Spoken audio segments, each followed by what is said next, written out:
Assalamualaikum warahmatullahi wabarakatuh. Jumpa lagi dengan saya, Dewi Zulfiana, dari Sekolah Tinggi Agama Islam Miftahul Ulang Lawak Kertosono, Prodi PIAUD semester 3. Saya di sini akan mempresentasikan makalah tafsir tarbawi yang diampu oleh Ibu Siti Mahmudah MA. Baik, langsung saja ke pembahasan. Pengertian materi pendidikan dari segi etimologi atau segi bahasa. Kata pendidikan berasal dari kata didik yang mendapat awalan pe dan akhiran an, sehingga pengertian pendidikan adalah sistem cara mendidik dan memberikan pengajaran dan peranan yang baik dalam akhlak dan kecerdasan berpikir. Kemudian ditinjau dari segi terminologi, banyak batasan dan pandangan yang dikemukakan para ahli untuk merumuskan pengertian pendidikan. Namun, belum juga menemukan formulasi yang tepat dan mencakup semua aspek. Walaupun begitu, pendidikan berjalan terus tanpa menantikan keseragaman dalam arti pendidikan itu sendiri.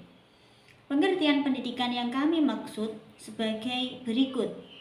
Sesuai dengan Undang-Undang Republik Indonesia Nomor 20 Tahun 2003 tentang Sistem Pendidikan Nasional Pasal 1. Pendidikan adalah usaha sadar dan terencana untuk mewujudkan suasana belajar dan proses pembelajaran agar peserta didik secara aktif mengembangkan potensi dirinya untuk memiliki kekuatan spiritual, keagamaan, pengendalian diri, kepribadian, kecerdasan, akhlak mulia, serta keterampilan yang diperlukan dirinya, masyarakat, bangsa, dan negara.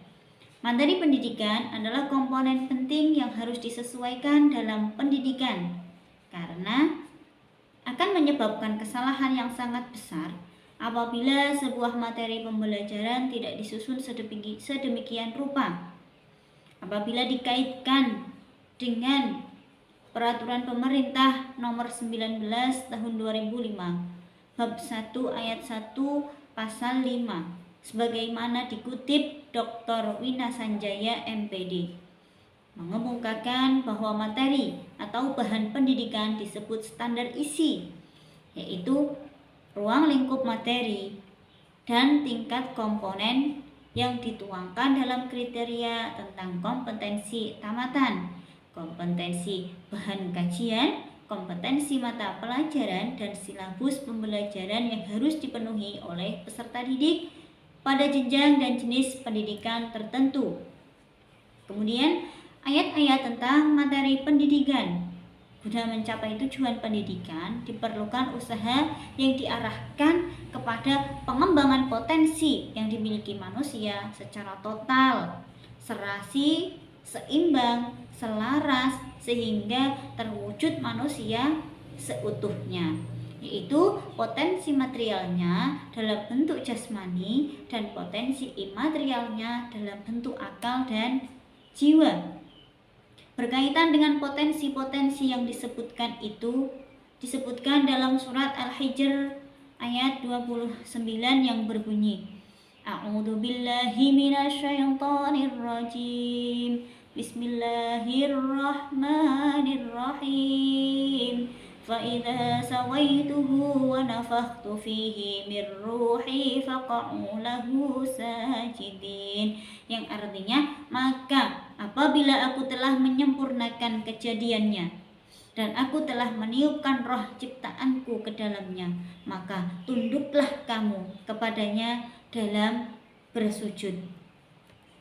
Sering dijadikan acuan untuk merumuskan kesimpulan bahwa manusia memiliki potensi jiwa, yaitu kekuatan yang tidak terlihat dan tidak diketahui materi dan cara kerjanya. Ia adalah alat untuk mengadakan kontak dengan Tuhan. Potensi-potensi rohaniah tersebut antara lain pendengaran, penglihatan, dan hati sanubari. Potensi-potensi tersebut di samping sebagai alat yang menghubungkan pengetahuan atau informasi dari luar ke dalam diri manusia, juga sekaligus merupakan objek yang harus diisi dengan materi-materi pendidikan. Untuk itu, ada materi-materi pendidikan yang difokuskan kepada pembinaan rohani, yang antara lain penanaman nilai-nilai akhlak mulia, etika kesopanan, pergaulan, serta nilai-nilai keimanan dan ketakwaan kepada Tuhan. Sehubungan dengan pengembangan jiwa manusia, aspek-aspek yang dibina dalam pembinaan rohaniyah ini adalah pemikiran, minat, bakat, dan budi pekerti yang mulia. Usaha-usaha yang bertujuan menahan hawa nafsu, perasaan-perasaan negatif, serta pengarahan terhadap berpikir yang lurus adalah berkaitan dengan tercapainya pendidikan rohani, yaitu tercapainya keheningan batin yang dapat menghubungkan dirinya dengan Tuhan yang Maha Kuasa. Nampaknya penting digarisbawahi adalah tentang perlunya pembinaan rohani manusia, karena dari rohani yang sehat itu akan muncul perbuatan yang sehat pula. Hadis Nabi Muhammad SAW telah mengisyaratkan tentang pentingnya jiwa sehat. Hadis tersebut berbunyi, yang artinya sesungguhnya dalam diri manusia terdapat mudghah atau segumpal darah. Jika segumpal darah itu sehat, maka sehatlah seluruh amal manusia. Sebaliknya, jika segumpal darah itu cacat, maka cacatlah segenap amal manusia. Ingatlah bahwa segumpal darah itu adalah hati. Hadis riwayat Bukhari dan Muslim. Segumpal darah itu adalah hati dalam jiwa manusia. Berkaitan dengan pembinaan rohani tersebut, dalam Al-Quran banyak dijumpai ayat-ayat yang menekankan pentingnya keimanan sebagai bagian yang amat esensial bagi pangkal tolak ketakwaan dan timbulnya ketenangan batin. Informasi yang diberikan oleh Muhammad Abdal Al-Baqi menyebutkan bahwa di dalam Al-Quran terdapat kata-kata iman yang diulang lebih dari 600 kali dalam berbagai bentuknya. Seperti di dalam Quran surat Al-An'am ayat 82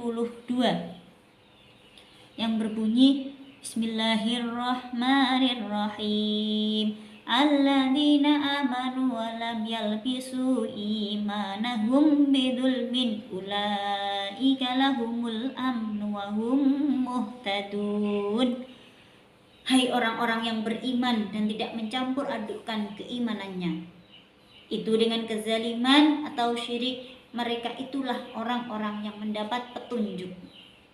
Quran surat Al-An'am ayat 82.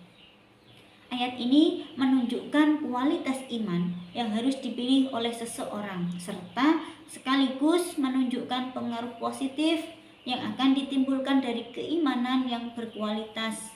Seperti yang telah kami sebutkan di atas, bahwa banyak sekali ayat-ayat tentang pendidikan. Begitu juga dengan materi pendidikan. Di antaranya yaitu yang pertama materi tauhid dari surat Al-Luqman ayat 13 yang artinya, wahai anakku, janganlah kamu berbuat syirik kepada Allah, karena sesungguhnya perbuatan syirik itu adalah kezaliman yang besar.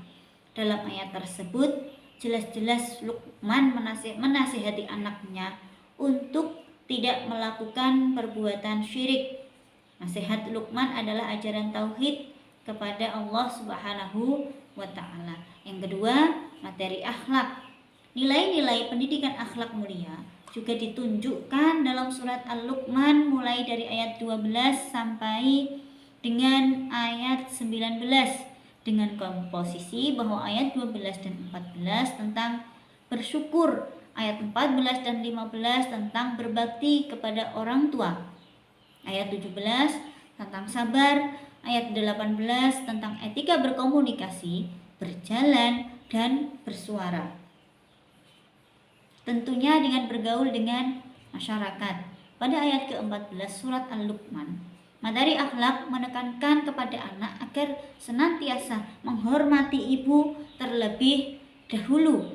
Ini disebabkan karena ibu telah melahirkannya dengan susah payah, kemudian memeliharanya dengan kasih sayang yang tulus ikhlas, sehingga ibu berpotensi untuk tidak dihiraukan oleh anak karena kelemahan ibu yang berbeda dengan bapak. Dalam ayat 17, Luqman memerintahkan anaknya agar bersikap sabar, terutama dalam menjalankan perintah Allah, karena semua itu membutuhkan tenaga dan usaha yang tidak sedikit serta keteguhan hati yang tak beresiko tinggi. Pendidikan akhlak lainnya dapat disaksikan dalam ayat 18 dan 19 yang menyangkut masalah etika berkomunikasi, berjalan, bertutur kata, dan bertutur sapa. Tentunya dengan bergaul dengan masyarakat juga. Ayat tersebut berbunyi, Bismillahirrahmanirrahim. Wala tu'ashir khaddaka linnasi wala tamshi fil ardi marha. Innallaha la yuhibbu kulla mukhtalin fakhur. Yang ketiga, materi tentang ibadah. Ibadah adalah suatu kegiatan penghambaan seorang manusia kepada Allah. Ketaatan terhadap apa yang telah diperintahkan. Oleh karenanya, ibadah digolongkan dalam dua kategori, yaitu ibadah mahdhah seperti syahadat, sholat, dan lain sebagainya, dan ibadah ghairu mahdhah, yaitu beramal soleh yang di dalamnya termasuk berakhlakul karimah. Di dalam Al-Quran, perintah ibadah sangat banyak sekali. Namun, yang secara langsung tersurat konteks pendidikan ibadah di dalam Al-Quran diantaranya surat Al-Luqman pada ayat 12 dan ayat 14. Terdapat materi pendidikan ibadah yaitu perintah bersyukur kepada Allah yang disampaikan oleh Luqman kepada anaknya. Syukur atas nikmat dan karunia dari Allah merupakan bentuk ungkapan terima kasih seorang hamba kepada Sang Khalik. Ungkapan syukur dapat diimplementasikan melalui lisan, hati, penglihatan. Sedangkan pada ayat 17 terdapat pendidikan ibadah dari Luqman kepada anaknya dalam bentuk perintah sholat, amar ma'ruf, nahi munkar, dan perintah bersabar. Perintah ibadah dalam ayat ini saling berkaitan satu sama lain karena sholat membawa dampak terlindungi dari perilaku munkar. Sementara rintangan yang mempengaruhi kewajiban amar ma'ruf nahi munkar tidaklah ringan. Karenanya diperlukan sikap sabar dalam menjalankan perintah Allah Subhanahu wa ta'ala. Kemudian asbabun nuzul Quran surat Al-Luqman ayat 12 sampai dengan 19 tentang materi pendidikan. Adapun sebab turunnya ayat 12 sampai 19 dari surat Luqman, sejauh penelusuran yang kami lakukan tidak ditemukan adanya sebab yang melatar belakangi turunnya ayat tersebut. Hanya saja dalam ayat 13 dalam tafsir Al-Misbah diriwayatkan bahwa Suwaid ibnu As-Samit suatu ketika datang ke Makkah. Ia adalah seorang yang cukup terhormat di kalangan masyarakatnya. Lalu Rasulullah mengajaknya untuk memeluk agama Islam. Suwaid berkata kepada Rasulullah, "Mungkin apa yang ada padamu itu sama dengan apa yang ada padaku?" Rasulullah berkata, "Apa yang ada padamu?" Ia menjawab, "Kumpulan hikmah Luqman." Kemudian Rasulullah berkata, "Sungguh perkataan yang amat baik. Tetapi apa yang ada padaku lebih baik daripada itu." Itulah Al-Quran yang diturunkan Allah kepadaku untuk menjadi petunjuk dan cahaya Rasulullah. Rasulullah lalu membacakan Al-Quran kepadanya dan mengajaknya memeluk Islam. Kemudian menurut Sayyid Qutb bahwa ayat 13 yang menjelaskan tentang tauhid, inilah hakikat yang ditawarkan oleh Nabi Muhammad SAW kepada kaumnya. Namun mereka menentangnya dalam perkara itu dan meragukan maksud baiknya di balik tawarannya. Mereka takut dan khawatir bahwa di balik tawaran itu terdapat ambisi Muhammad untuk merampas kekuasaan dan kepemimpinan atas mereka. Kemudian ayat 14 dan 15 kami menemukan riwayat bahwa ayat ini menggambarkan nuansa pengorbanan yang agung dan dahsyat. Seorang ibu dengan tabiatnya harus menanggung beban yang lebih berat dan lebih kompleks. Namun luar biasa ia tetap menanggungnya dengan senang hati dan cinta yang lebih dalam, lembut dan juga halus. Sekian dari presentasi saya. Kurang lebihnya saya mohon maaf yang sebesar-besarnya. Wabillahi taufiq wal hidayah warridha wal inayah.